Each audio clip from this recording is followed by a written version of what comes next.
Hi, I'm Chris McCoy, and welcome to the Memphis Flyer podcast. Each week, we hop on here to talk about what's going on in Memphis and what we are covered in the paper.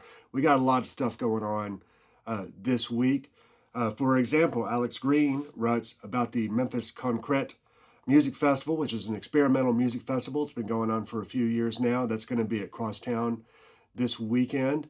We've got Jackson Baker, our political reporter, talking about the race for the chairmanship of the Shelby County Democrats. And we've got a lot more in the paper, so check that out, either one of our physical copies, which is at one of more than 300 places around the city, or you can check us out online at memphisflyer.com. I wrote the cover story this week, and it is about Mid-South Pride at 50. That's 50 years ago in 1976. There was Gay Day in the park, and that's when the first Pride celebration hit Memphis. And now Mid-South Pride is bigger and better than ever. Last year they estimated they had about 50,000 people come out to Robert Church Park on Beale Street. And on Saturday, the big Pride celebration kicks off at 11 a.m. with a parade down Beale Street.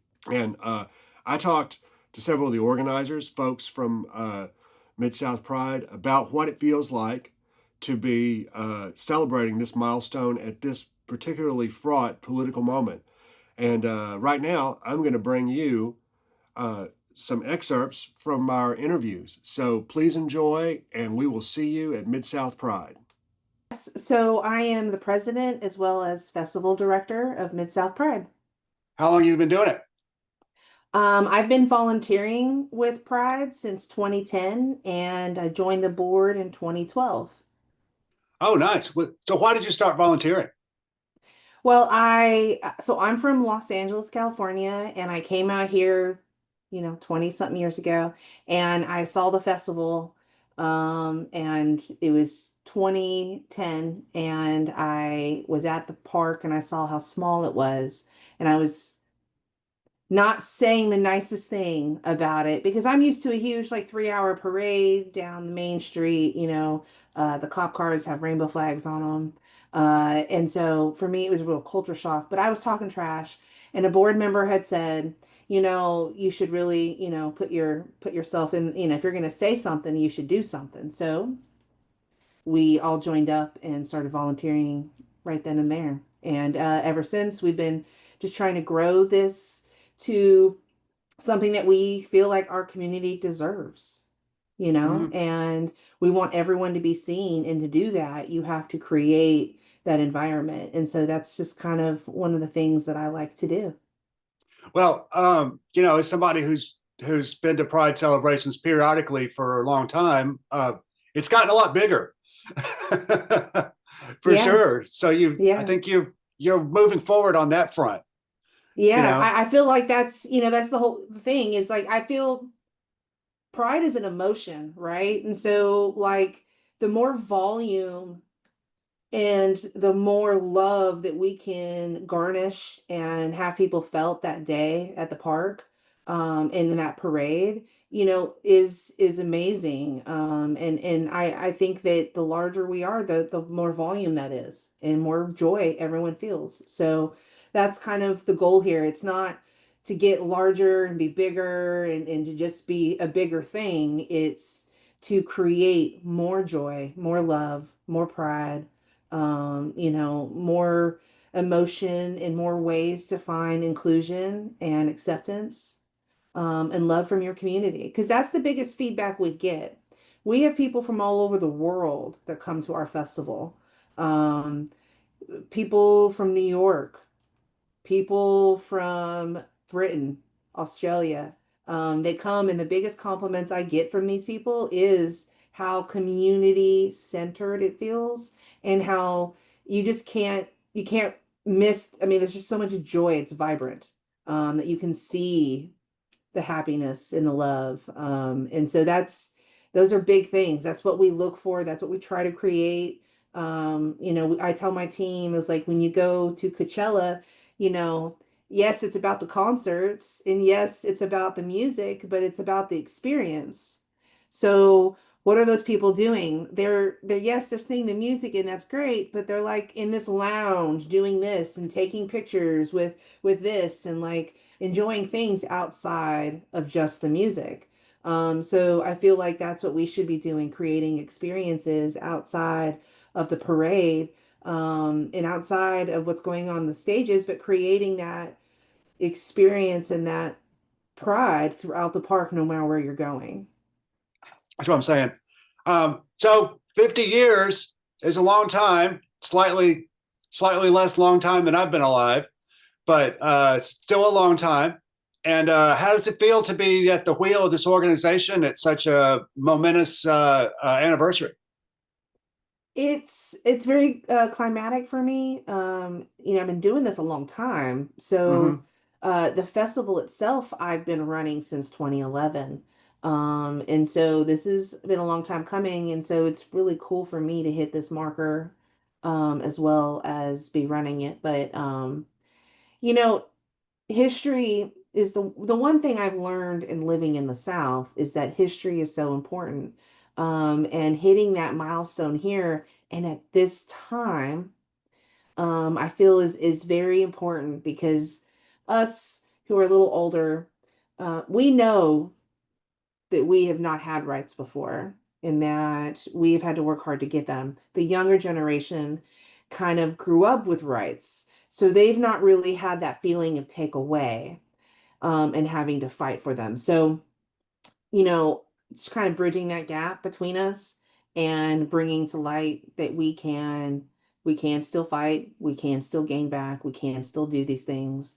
We do have power, and bringing the history aspect to that kind of echoes that, and allows hopefully the younger generation to feel hope in a time when it's really hard for any of that right now. And so that Mm-hmm. right, that amplifies right exactly what we're trying to do. And so the whole point is to raise awareness, to be loud and be proud, and to celebrate our history is a great time to do that. And Mid South Pride has not always been the curator of pride here. There have been many organizations. We're just the current ones and hopefully the last ones. But it all started Gay Day in the Park, 1976. And so we're even making a shirt, the first Gay Day in the Park shirt, to kind of echo that history. We're doing an event in September, we're partnering with our 5K that we do to kind of amplify it. And so, we're trying to really try to bring back those things in the history, like doing tea dances. We're going to do a event in October, to go along with, the pageant, which was the first time that you can like actively dress up in drag and it be legal, right? Because it's Halloween. Only real time Mm-hmm. that you can do that. So trying to bring back some of those historical things and conversations throughout this year. And history is important because if we don't talk about it, we don't echo it, we don't keep bringing it up, it goes away. People forget.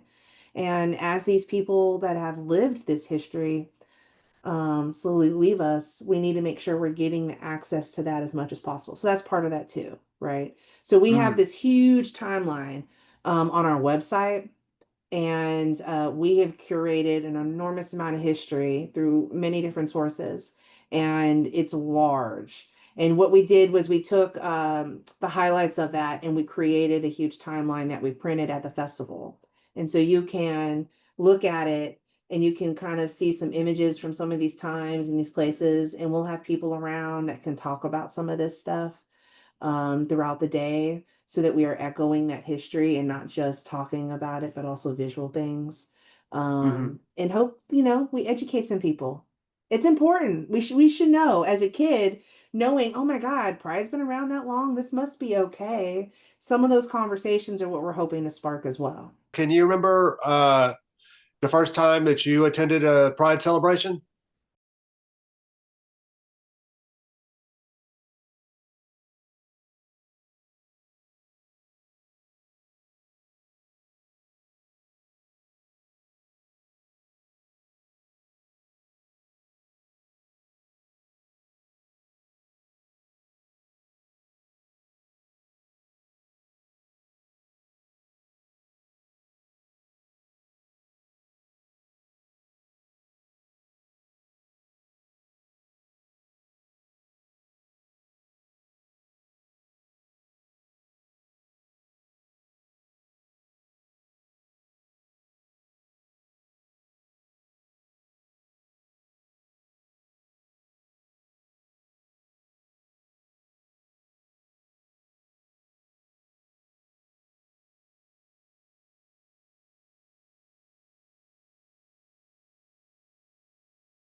Why do you think it's important to have celebrations like this?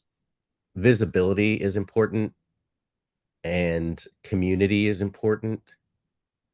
And I think that those two things create a safe, affirming place for folks who may or may not have that at home.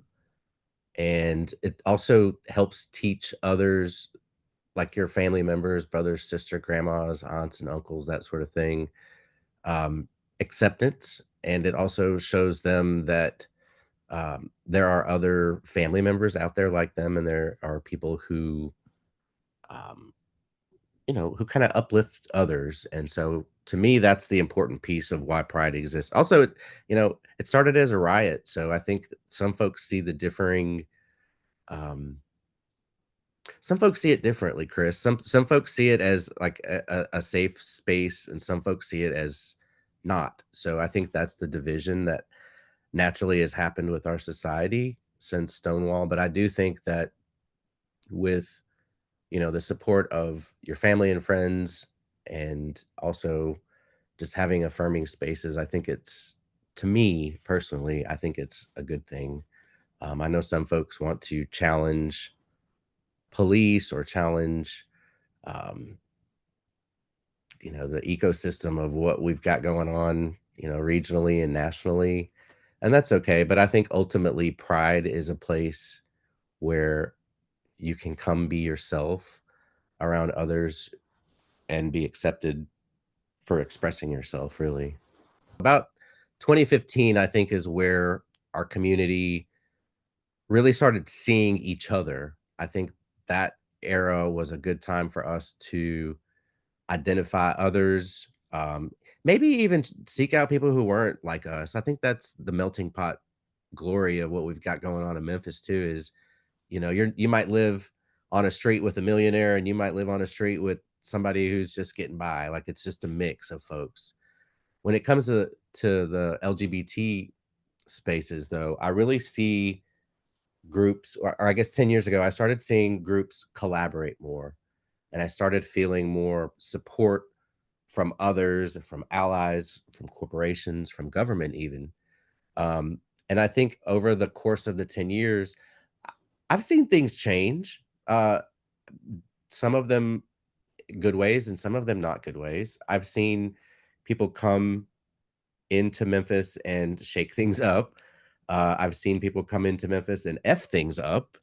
Um, and I've seen people come into Memphis and leave and then come back. And then, I've seen all the different variations of how folks are navigating their lives. But I think to get to your question, like, how has it changed or what has changed? I think there's more resilience. I think there's more support from our collaborators in the community. So instead of working against each other, we're working with each other. I think that we're recognizing that we don't need to reinvent the wheel. If we have an idea, if there's somebody over here doing something similar, we work with them to kind of build that up. Um, on the health side, I think it's gotten a little worse. I think that there are definitely some issues that we're faced with in Memphis. Um, our HIV rates are the worst. I think they're number 2 for new transmissions. Um, Care for trans folks in Tennessee is terrible because of all the legislative attacks that have come on trans folks. But on the other hand, that's where the community really steps up. So we went to Trans Day on, or excuse me, not Trans Day on the Hill, Day on the Hill, Tennessee Day on the Hill, for trans folks at the beginning of the year to help fight some of the laws that were trying to be passed. And then when we went back a couple years later, they came to help us when we were fighting for HIV criminalization laws to be, taken out. And so, like, that mutual support and respect, I think, comes when you stand up for your sibling, your brother, your sister, even if you're not trans, or even if you're not living with HIV, in those aspects, because it can affect anybody. And, you may know someone that is not, I guess, confident enough to be themselves in their own skin. So I would really say that there's a, Memphis is great for collaboration, but I think over the last 10 years, we've taken so many attacks that we've had to be resilient. like from the moment we wake up and our feet hit the floor. And unfortunately, some of that, I don't want to say animosity. There's some negative stuff going on within the community, but I feel like it's because we're being pinned against each other. Some of us are fighting for the same funding dollars, especially with all these cuts that are occurring. Services are, slimming down because we can't afford things. Inflation is an issue with, programs and services and costs for folks. Families are even under attack right now because of the way things are being run in Tennessee at the house, and how LGBTQ parents can be viewed or treated, or I guess not treated, but viewed or managed, I guess, by the state with regards to like adoption and things like that. So all sorts of challenges that are still there. Um, I can't speak wisely on all of them, but I know the ones from experience really are the ones that are making folks collaborate more so that we can really join forces to go against um, the challenges that we've got. Feels like on the one hand we've come so far, but then on the other hand, there's so many new challenges, or there's still the forces of reaction are still there. I mean, what's your mood right now? My mood is, perseverance. This is not the first battle that we've had. It won't be the last. And yes, we've come so far, but also, we still have to continue to work for those who are going to come after us and make sure that they continue to have a space where they feel heard and seen. And so perseverance is my scope on everything. And, it's impacted us in ways that were unexpected and some expected, funding, things of that nature, us really being creative with ideas and thoughts to make sure that everyone is safe and feels included. And so this too shall pass. You know, that's today's problem. We don't know what tomorrow holds. How do you feel like that the city has changed in its attitudes towards the LBGTQ community in your lifetime? I can just remember being a boy and just not feeling safe to be who I was and things that were inside of my mind and who I knew. These were natural instincts for me, but I could tell by reactions of people that something was wrong.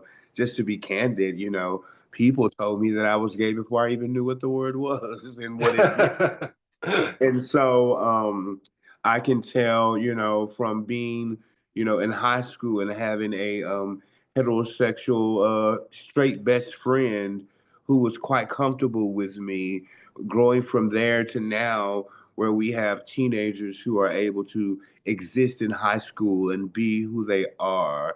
And, we have a government as far as the mayor's office who supports.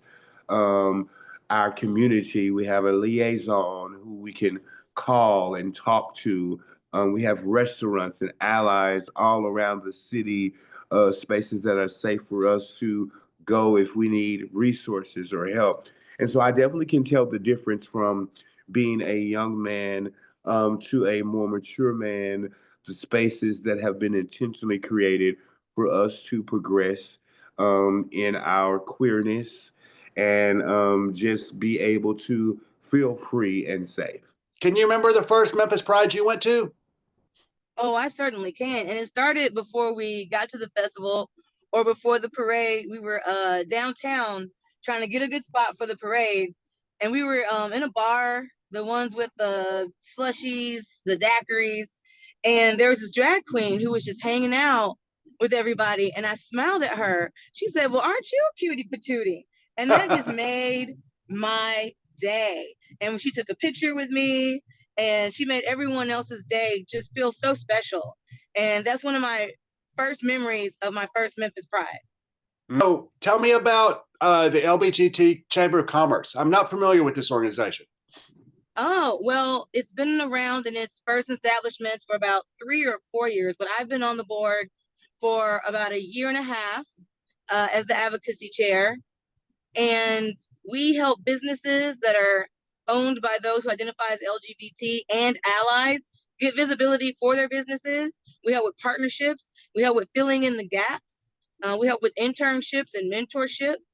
Just making sure that everybody gets to be themselves. And we do so many different events, advocacy events, education events. May is Mental Health Month, and a strong business starts with a strong mind. So we do so much, as much as we can for the businesses in Memphis, just to make sure that they have access to each other and that people here frequent those businesses. About the drag man, I helped organize a meeting with local PD, Memphis PD, as well as the sheriff's office, as well as with Steve Cohen, the DA, just to see how is this being enforced, right? How do you know if someone is, quote, in drag? How are you going to check that, right? How are you going to enforce that? Don't you have other things to worry about? Where are the resources going? All these executive orders from Trump, they have to be enacted locally. Are we using local resources? Let's talk about the real things that are going on. They're trying to enlist fear. All these executive orders have certain organizations having to change their website, scrubbing things off the website that refer to LGBT or even the Hispanic culture. And in one way, I understand they want to preserve their funding, but in another way, he's just throwing things at the wall to see what sticks. You can say no. He cannot do this. There are attorneys involved, there are legislations, and although the judges can't move as fast as he's moving with all these executive orders, how you fight back is resistance, right? Another type of resistance is joy. We're not going to be running around in fear. Fuck you. We're going to be as resilient as we need to be. We're going to do what we need to do. And that's not bowing down to this fake fascism. What's your favorite part? What's your favorite part of Pride weekend?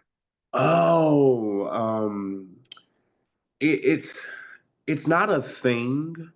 It's a feeling when you can, look out and see all of these varieties of people, men, women, him, her, they, them, however people identify. And you can see the joy that they are having just being in the park and feeling free.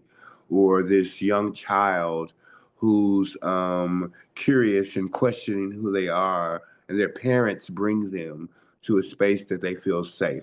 I mean, I'm getting emotional right now just thinking about what all of that looks like, and to know that I was a part of that with 7 other human beings who just wanted to create a safe space. That brings me joy, and it's worth the sacrifice and the meetings and all of the things that we endure throughout a year for this weekend that's coming up next week, for people to just be able to be and exist. That's the joy for me.